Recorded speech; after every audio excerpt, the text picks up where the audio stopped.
A true turning point is unfolding behind the scenes at Manchester City. And this time, it's not just tabloid speculation. Reliable sources have confirmed that the club is on the verge of taking one of the biggest steps in its transfer history. A bold move that could alter the course of the season before a single ball has even been kicked.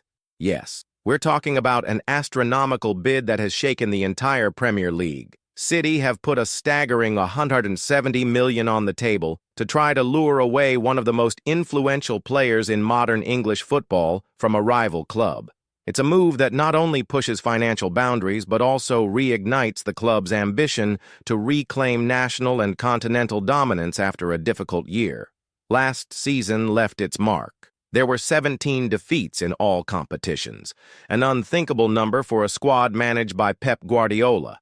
The glorious run of 4 consecutive Premier League titles came to an end, and within the corridors of the Etihad, the feeling was clear. Something had to change. And quickly. With the summer window in full swing, Manchester City had already begun to make moves.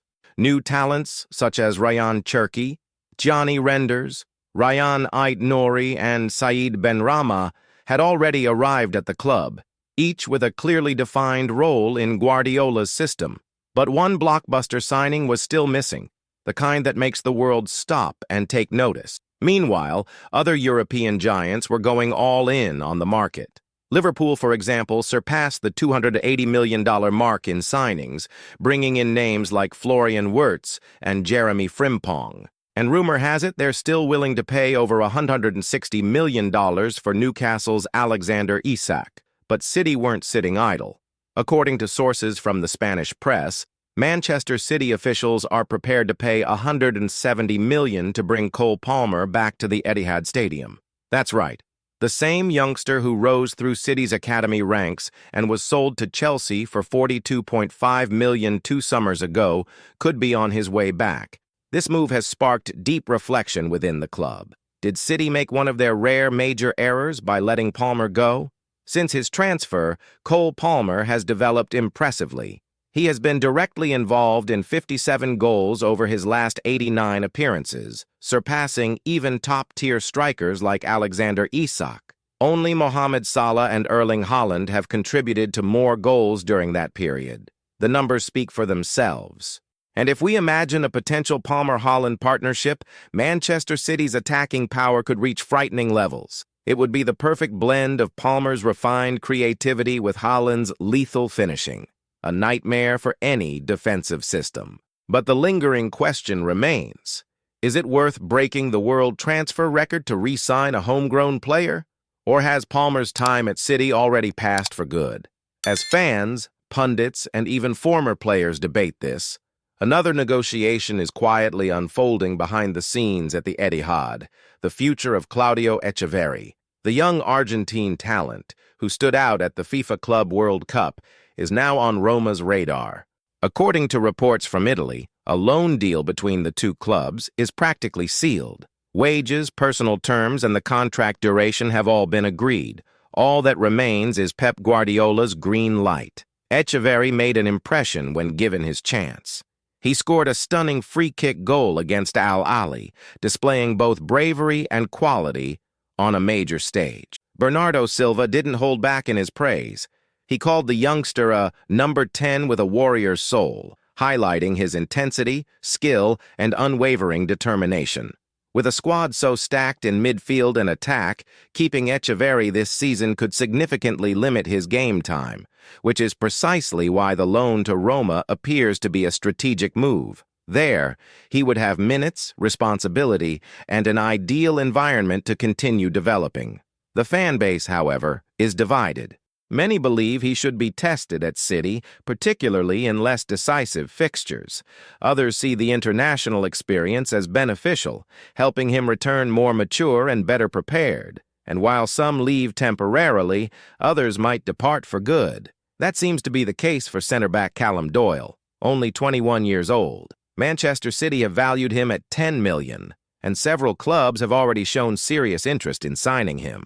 Doyle is one of those talents who has developed quietly. With spells at Sunderland, Coventry, Leicester, and Norwich, he has racked up over 100 senior appearances and impressed wherever he played. At Norwich, for instance, the experienced Shane Duffy described him as someone with the world at his feet, praising his leadership, game reading, and positive impact on the pitch.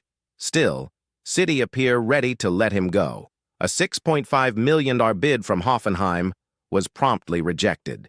But now, with English clubs also in the race, a conclusion seems close. The question is 10 million truly enough for such a promising player?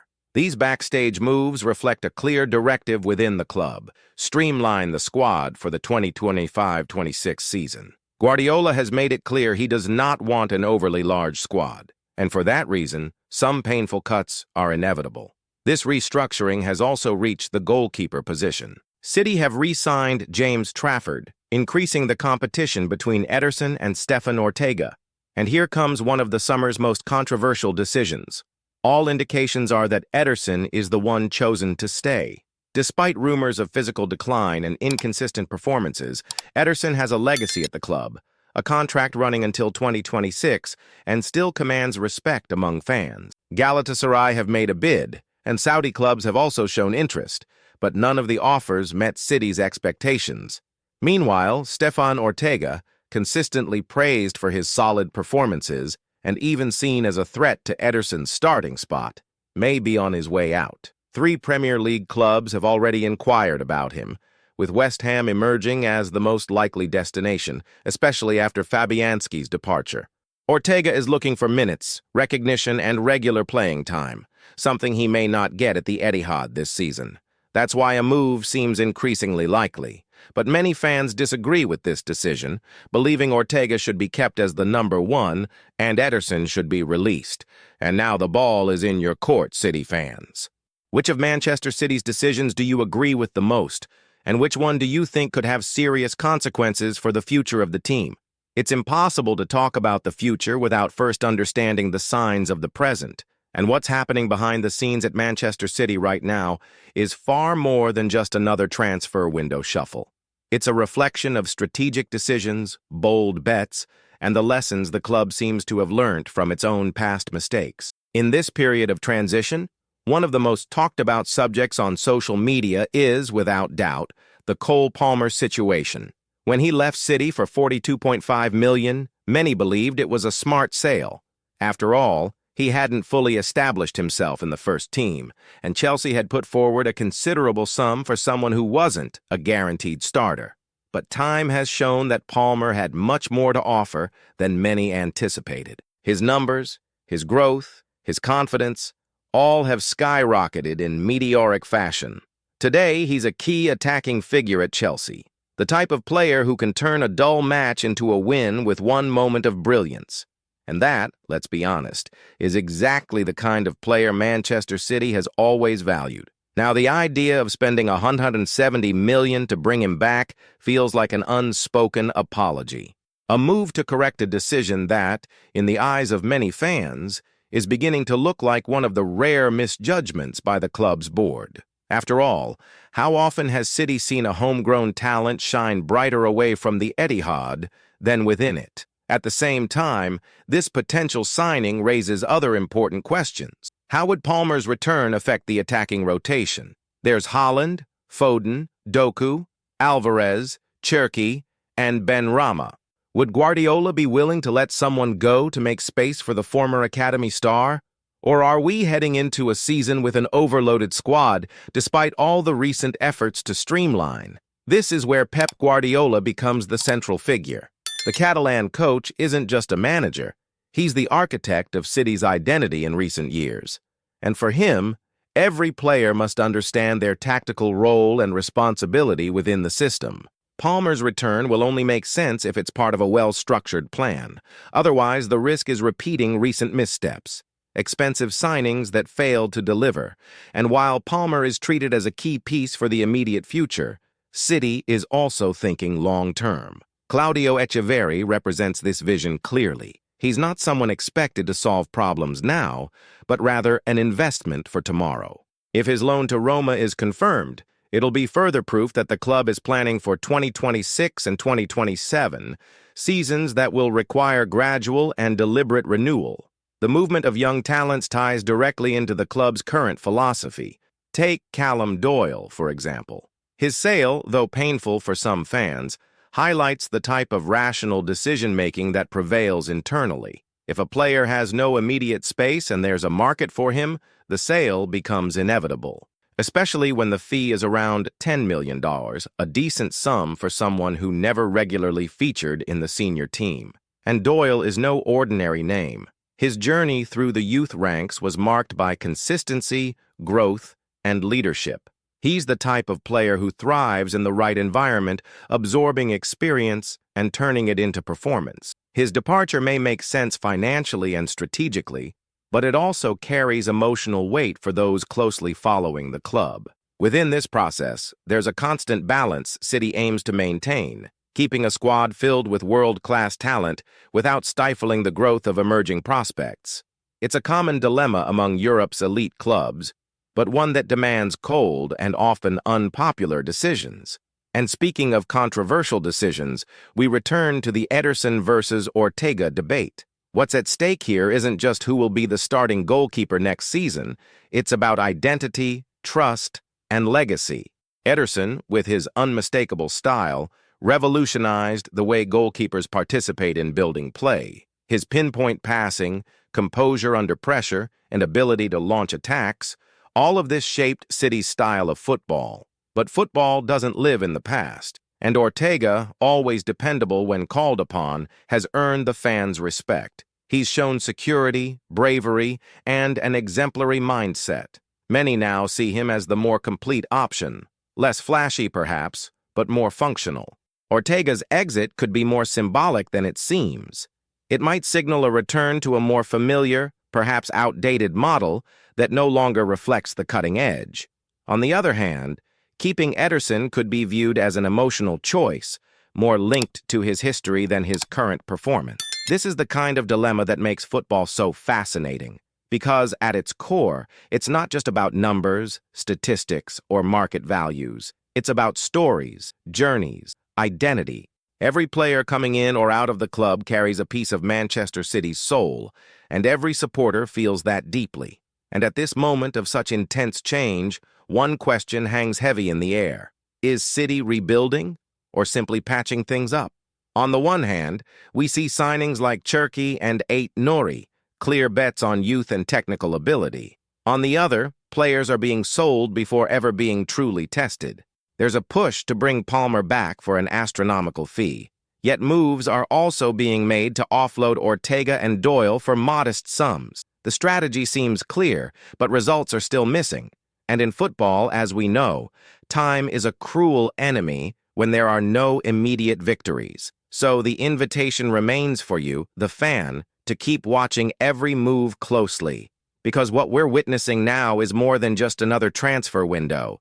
It's Manchester City redrawing its own future. The question that won't go away among fans and analysts, is Manchester City truly ready to begin a new era, or is the club still trapped in the glories and habits of the past? To answer that, it's not enough to look at the new signings. You need to step into the heart of the dressing room. And in there, one figure continues to be a point of balance, and at the same time, an emotional compass for this squad, Bernardo Silva. Few players command as much respect within the group as the Portuguese. Charismatic, intelligent, articulate, and loyal to Guardiola's philosophy, Bernardo has become something of an internal voice of reason. His opinions on young players, for example, are never ignored. When he publicly praises Claudio Echeverri and calls the youngster a number 10 with soul, it's not just rhetoric. It's almost an internal stamp of approval. Bernardo Silva was one of the strongest advocates for keeping promising players like Foden and Rico Lewis close in recent years. And now, with the possible return of Palmer, his influence may once again come to the fore. It's well known behind the scenes that Bernardo admired Palmer's style when they played together, and he reportedly felt the young player's departure was premature. Today, with a real chance of a comeback, that bond could be crucial in easing the forward's reintegration into the squad. Moreover, Bernardo has also become a key figure in the tactical transition Guardiola is looking to implement. With Kevin De Bruyne leaving the club, the Catalan manager needs someone with positional intelligence, maturity, and leadership to dictate the tempo of the team. And Bernardo ticks all those boxes. That's why his presence not only stabilizes the squad, but also directly influences transfer decisions. And speaking of Guardiola, it's impossible to ignore the pivotal moment he now faces. Pep is up against one of the most complex challenges since arriving at City. It's no longer enough to build a competitive side. Now, he has to prove he can reinvent himself once more, restructure a team marked by significant departures, and give fresh meaning to the club's identity without De Bruyne, without Walker, perhaps without Ortega, and with new names who have yet to prove their worth. That's why every move, every signing, every sale, every loan carries disproportionate weight. Guardiola knows that this season could define more than just a title. It could determine the future of his legacy in England, a legacy that, so far, has been brilliant, but now needs to be renewed with fresh conquests. At this point, the Champions League comes back into focus as a renewed obsession. Yes, City have already won one, but inside the club, everyone knows that repeating the feat is the real mark of greatness. A single title can be seen as a one-off. 2, 3, 4. Now that's the level of legends. That's why, when planning the squad for the 2025-26 season, the focus isn't solely on the Premier League. The Champions League is the true target. And to take on Europe's elite, Guardiola needs more than just names. He needs solutions. Versatile, mature players, ready to cope with pressure, and hungry for glory. In that sense, names like Palmer and Cherki are seen as bets with immediate impact. But there is also care being taken to maintain the emotional balance of the squad. Guardiola has seen star-studded teams fail before because they lacked chemistry. They lacked soul. That's why the process of building the dressing room has been almost as important as the tactical one. De Bruyne's departure, for example, wasn't just a technical loss. It was the exit of a symbol, a moral compass on the pitch. The Belgian represented emotional stability, calm in chaotic moments, clarity in critical decisions. And while Bernardo Silva, Rodri, and even Haaland may take on leadership roles, there remains a void at the heart of the team. That void needs to be filled with more than talent. It needs to be filled with courage, with collective spirit, with new leaders willing to take responsibility when the going gets tough. And this is where City must tread carefully with their next steps. Because while they seek to renew themselves with talented youngsters, they cannot afford to lose the figures who have kept the spine of the identity built in recent years. Letting go of Ortega may seem minor compared to names like De Bruyne or Walker, but it symbolizes a choice. The choice between now and the future, between tradition and reinvention. And football is ruthless to those who misjudge that balance.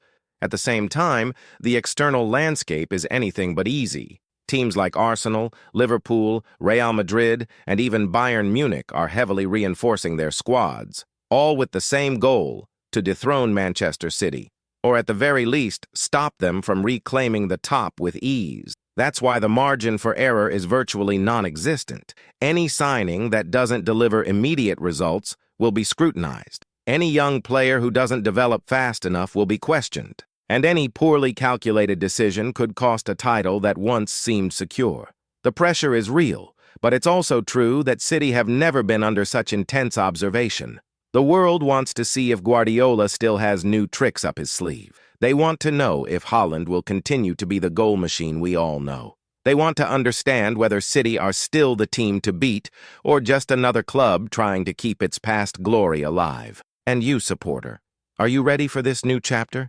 Because if there's one certainty right now, it's that the coming months will be decisive, not just for the club, but for the legacy of everyone who wears this shirt. And following this journey won't just be about watching matches. It'll mean living every decision, every signing, every game, as a chapter in a story still being written. And if you've made it this far, it's because you live Manchester City with the same passion we do.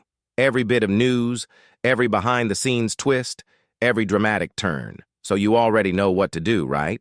Show your support like a true fan. Drop a like, hit the notification bell, and subscribe to the channel now. That helps us massively to keep our content alive and always updated with the latest bombshells from the Etihad. We're counting on you. See you next time.